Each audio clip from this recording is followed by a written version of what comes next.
সোনাঝুরি গ্রামে সকাল শুরু হয় খুব শান্তভাবে।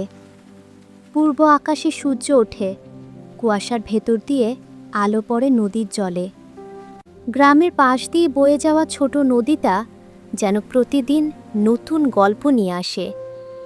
সেই গ্রামেই থাকে ৯ বছরের একটা ছেলে, নাম রাশেদ। খুব কৌতূহলী ছেলে, সব কিছু জানতে চায়। কেন পাখাখি উড়ে, নদীর পানি কোথা থেকে আসে, আকাশ এত বড় কেন। তার বন্ধু মিম, বয়স ৮। মিম শান্ত স্বভাবের, কিন্তু মাথা খুব তীক্ষ্ণ। কোনো সমস্যা হলে মিম একটু ভেবে সমাধান বের করে ফেলে। একদিন সকালে রাশেদ আর মিম স্কুলে যাওয়ার পথে একটা অদ্ভুত জিনিস দেখতে পেল। নদীর ধারের বড় আম গাছটার নিচে একটা ছোট কাঠের বাক্স পড়ে আছে। বাক্সটা পুরনো, কিন্তু তালা লাগানো। রাশেদ চোখ বড় করে বলল, মিম, দেখেছ? এটা এখানে কে রাখল? মিম বাক্সটা ঘুরিয়ে দেখল, বলল, হয়তো কারো হারিয়ে গেছে, কিন্তু এখানে তো কেউ আসে না। রাশেদ একটু উত্তেজিত হয়ে বলল, চলো খুলি।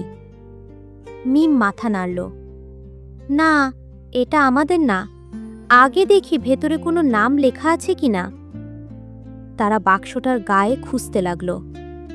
একটু পরে মিম দেখতে পেল পাশে ছোট করে একটা নাম খোদাই করা, হাশেম আলী। রাশেদ বলল, ও তো গ্রামের পুরনো মানুষ, নদীর ওপাশে থাকে। দুজনেই সিদ্ধান্ত নিল স্কুলের পরে বাক্সটা তার কাছে দিয়ে আসবে। স্কুল শেষ হলে তারা নদীর ওপাশে গেল। চাচা, আমরা একটা জিনিস পেয়েছি। হয়তো এটা আপনার। হাশেম আলী চাচা বাক্সটা দেখে অবাক হয়ে গেলেন। চোখে যেন পানি চলে এলো। তিনি ধীরে বললেন, এটা আমার বাবার বাক্স, অনেক বছর আগে হারিয়ে গিয়েছিল। আমি ভেবেছিলাম আর কখনো পাব না। রাশেদ অবাক হয়ে বলল, ভেতরে কি আছে? হাশেম আলী চাচা হাসলেন, তালা খুললেন। ভেতরে ছিল কিছু পুরনো চিঠি আর একটা ছোট ডায়েরি। তিনি বললেন, এগুলো আমার বাবার লেখা।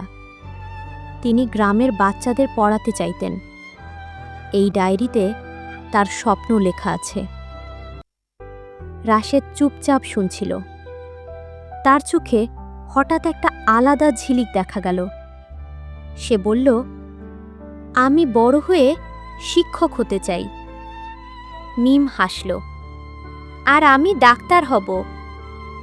হাশেম আলী চাচা বললেন, তোমরা যদি সত্যি মন দিয়ে পড়ো, তাহলে এই গ্রামের ভবিষ্যৎ তোমাদের হাতেই।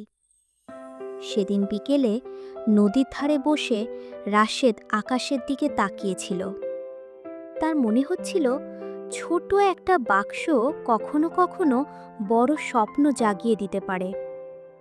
সোনাঝুরি গ্রামের বাতাসে তখন হালকা হাওয়া বইছিল, যেন সেই হাওয়াও বলছিল, প্রতিটি ছোট গল্পের ভেতর লুকিয়ে থাকে বড় ভবিষ্যৎ।